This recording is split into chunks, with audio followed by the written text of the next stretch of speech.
Eu também quero começar por agradecer o convite que me fizeram para estar aqui, sendo que quando a Isabel me telefonou eu disse-lhe que era talvez a pessoa mais errada para falar sobre carreiras internacionais, porque não considero que aquilo que faço atualmente seja uma carreira, ou se integre numa carreira, mas já lá vamos a isso.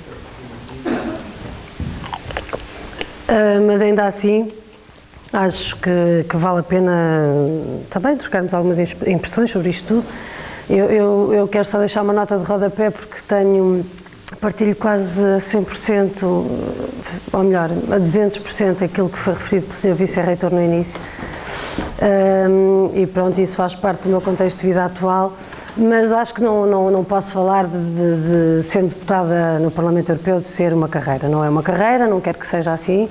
É uma missão, é uma comissão de serviço, mas o que eu estou a fazer é uma interrupção na minha carreira e, portanto, se calhar vamos falar um bocadinho da interrupção na carreira e depois falo um bocadinho da carreira e é talvez a melhor maneira. Aliás, não é profissão por várias razões, não é profissão porque não entendo que o exercício de cargos públicos deva ser entendido, obviamente, de representação, deva ser entendido como profissão. Acho que muitos dos nossos males e dos males que vivemos atualmente é porque se calhar muita gente os encarou como profissão e, portanto, acho que não devemos entender. Não é profissão porque deve ter um espaço limitado no tempo, devemos fazê-lo enquanto entendemos que estamos em condições de fazê-lo e depois deixar de lugar a outros. E também não é profissão por outras coisas, porque por muitos esforços que se façam para destruir os direitos laborais e reduzi-los cada vez mais, esta profissão, então, se fosse profissão, estaria completamente fora de qualquer legalidade, porque não há dias, não há horários de trabalho, não há família, não há tempo e, portanto, é mesmo mais uma missão do que propriamente uma profissão. Dito isto, além do mais, tenho 10 milhões de patrões e de chefes, quer dizer que é a primeira vez na vida que isso me acontece em qualquer profissão que se digne e que seja digna desse nome. Normalmente a classe assalariada tende a ser mais vasta do que o número de chefes. Eu estou exatamente na posição contrária, em que tenho 10 milhões de chefes e sou eu a assalariada desses chefes. E pronto, é uma série de um conjunto de circunstâncias que fazem com que eu não entenda e não quero entender mesmo ser-se representante dos cidadãos e das cidadãs portuguesas como uma profissão. Estava a falar de que, até porque no nosso dia-a-dia nem tudo é feito de sucesso, é muito feito de falhança. Eu estava a pensar, vou convidá-lo um dia para ser deputado de esquerda, ou de esquerda radical, para perceber a quantidade de coisas que temos que fazer e ganhar só algumas. Mas mesmo assim vale a pena, e vale a pena continuar, por muito que andemos durante, às vezes, vários anos da nossa vida a ganhar coisas importantes, muito importantes, obviamente, senão também não haveria condições para continuar a exercê-lo, mas sistematicamente a pensarmos que em questões fundamentais e estruturantes que as forças não estão propriamente do nosso lado, embora tenhamos muita força, isso é uma maneira também de aprender a ser mais vigoroso e mais persistente e se tentar ter mais força para levar pela frente aquilo que entendemos, que é a missão que temos. E, obviamente, cada um de nós entende de maneira diferente, ainda bem assim, que assim é, porque é essa a riqueza da democracia. E, portanto, eu acabo por passar os meus dias a lutar contra a colonização e contra a ocupação e a tentar fazer com que a gente recupere uma série de coisas, mas muitas vezes, como digo, sem muito sucesso. Como é que chego aqui, como é que aqui vou parar, para contar também um bocadinho da história. Acho que vale a pena partilharmos também a história, porque todos nós temos uma história e todas elas muito diferentes, seguramente, mas como é que aqui chego? Ora bem, tenho que dizer-vos que nunca foi nada que eu pensei fazer na vida, nunca tinha pensado mesmo. Aliás, a primeira vez que me foi feito o desafio para concorrer ao Parlamento Europeu, a minha reação foi uma sonora gargalhada porque achei que era gozo. Nunca tinha pensado nisso, obviamente sempre fui militante, e militante de várias causas e de muitas causas, e eu sou nascida em Coimbra, não vivi a primeira parte da minha vida em Coimbra porque sou de uma aldeia que nem sequer é do Concelho de Coimbra, mas é aqui perto, seja como for, Coimbra era a minha cidade do hospital e das compras de Natal. Fiz o meu ativismo praticamente todo em Coimbra, vim estudar para Coimbra com 14 anos daí fiz a universidade, a licenciatura, o mestrado, o doutoramento e, portanto, foi aqui que acabei por ficar a viver e comecei aqui a viver com 20 e poucos anos. Portanto, basicamente, eu e Coimbra e eu, acho que nos fundimos um bocadinho e, portanto, por isso aqui volto e volto sempre que posso.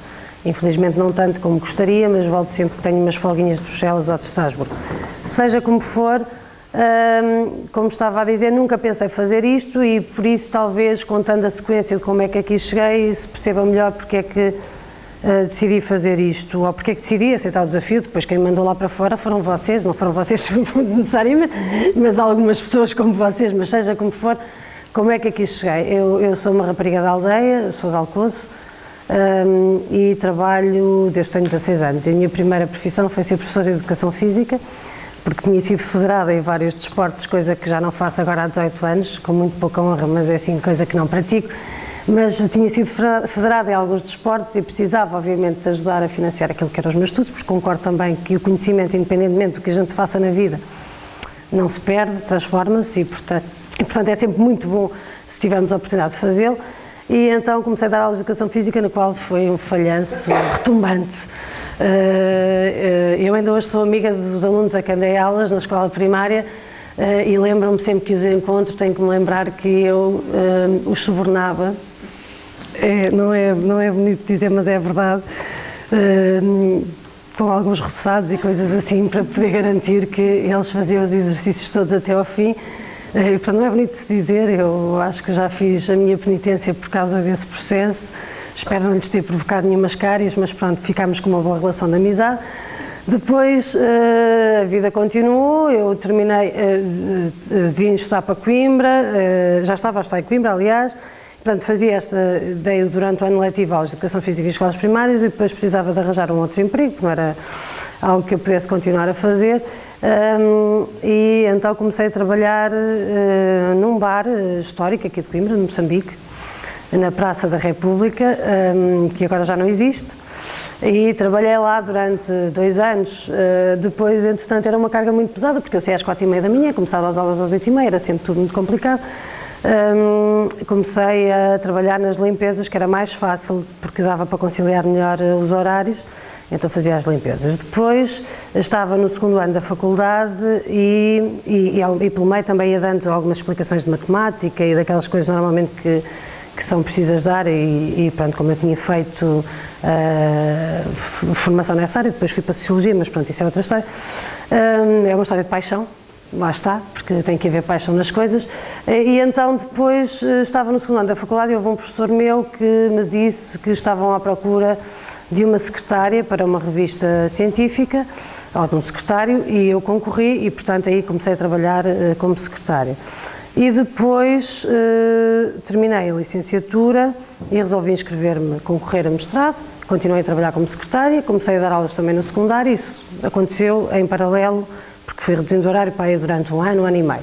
E depois houve um ex-professor meu que me convidou para fazer a investigação com ele, e fomos uma parceria durante 10 anos ou mais, até eu ser eleita para o Parlamento Europeu, e fizemos a investigação. E, portanto, eu tinha 23 anos quando comecei a fazer a investigação no Centro de Estudos Sociais, a convite do professor João Rescado Nunes, com quem trabalhei durante muitos anos, como disse, e na primeira, segunda semana de trabalho, a minha primeira incumbência foi ir representar o centro a Atenas, a uma reunião de centros de investigação. E eu fui representar o centro a Atenas e foi a primeira vez que andei de avião, mas pronto, eu nunca tinha andado de avião na vida e tive logo que ir representar o centro a Atenas. A partir daí, a verdade é que começámos a concorrer para uma série de projetos, de redes de investigação, de projetos de excelência, de projetos integrados, e o resto dos meus anos, que ainda não terminaram, eu mantenho o meu vínculo, apesar de ter rescindido o meu contrato, mantenho o meu vínculo enquanto investigadora do Centro de Estudos Sociais, mas o resto dos anos aí passados foram anos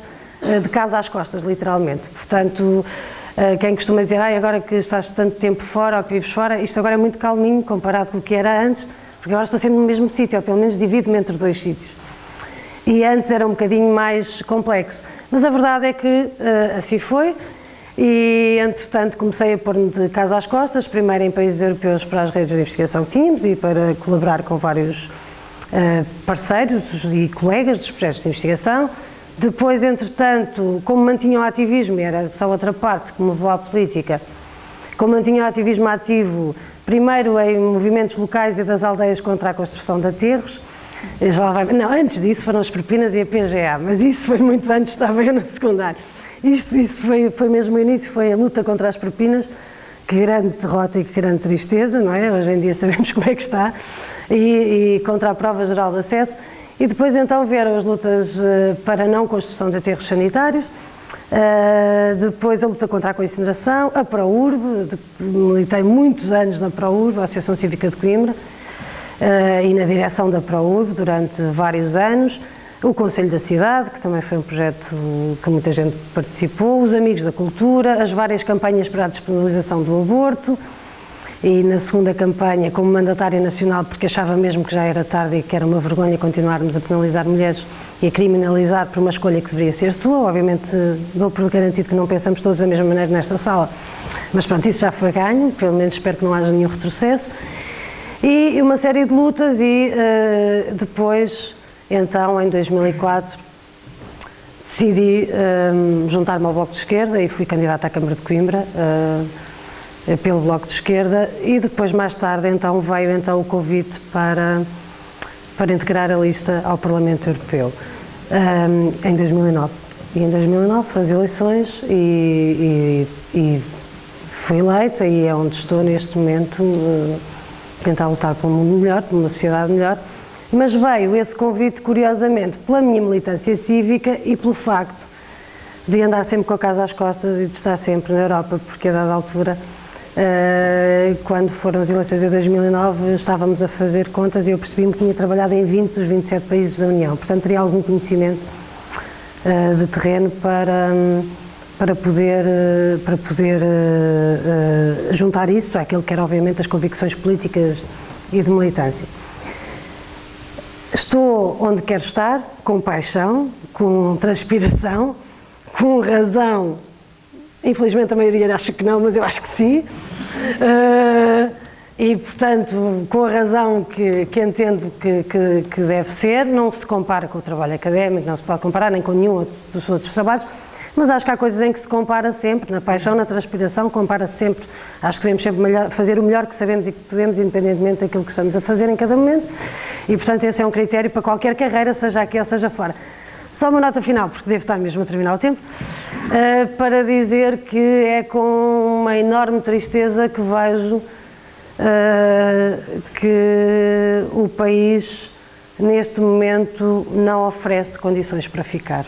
Nada tenho contra as carreiras internacionais, seria da minha parte absolutamente contraditório dizê-lo. Fiz parte do meu doutoramento com trabalho de campo nos Estados Unidos, na África do Sul, no Brasil e em muitos países europeus, não é nada disso que está em causa. Fiz longas temporadas nos Estados Unidos ao longo de 4 anos de doutoramento, nada disso está em causa. Tive sempre a escolha de voltar, e tive sempre a escolha de ficar, e tive sempre a escolha de ir e voltar, que é basicamente acho que é aquilo que se deve ter. A assunção de uma carreira internacional, seja ela para ir trabalhar nas limpezas ou para fazer trabalho académico, que eu entendo que são todas carreiras, e nós estamos a assistir a uma vaga de imigração como já não existia desde a década de 60 em Portugal. Portanto, a assunção das vantagens das carreiras internacionais eu não consigo vê-las fora do contexto. E num contexto em que elas não são escolha, mas são obrigação, e não são escolha porque não são criadas condições para resolver aquilo que são os principais problemas que temos no momento, e se constroem inúmeras narrativas para se dizer que os problemas que temos são outros e não aqueles que as pessoas sentem. Eu acho que devemos continuar a lutar, sim, para que qualquer estudante de uma universidade possa ter a possibilidade de fazer períodos fora, lutar para que qualquer pessoa, terminada a sua formação ou não, se quiser que vá para outro país, deixar calmamente que aquilo que foi um investimento de gerações, como foi dito, e estou totalmente de acordo, um enorme investimento público, quando temos provavelmente a geração mais qualificada de sempre em Portugal a ter que deixar o país, e a desperdiçarmos e a desbaratarmos esse investimento por uma questão de aceitação passiva daquilo que é o que está a acontecer. Eu acho que quer as carreiras internacionais, quer aqueles que optam por elas, ganhariam muito mais se elas fossem feitas com base na escolha, e se só soubesse sempre que há a oportunidade de voltar e há condições para voltar. E infelizmente acho que não é o caso hoje em dia. Eu sei que quando terminar a minha missão quero voltar, não sei o que é que vou fazer a seguir por rescindir o meu contrato, como já disse, não sei o que é que vou fazer a seguir, alguma coisa será. mas quero voltar. E acho que é uma nota muito negativa do que vivemos atualmente. É precisamente porque andamos pelo mundo e porque falamos com outras pessoas, percebermos que há povos que têm mais direitos de escolha do que outros. Hoje em dia, no século XXI, numa sociedade que se construiu para ser igualitária, é no mínimo alguma coisa que não está certo. E pronto, e acho que é isto. Muito obrigada.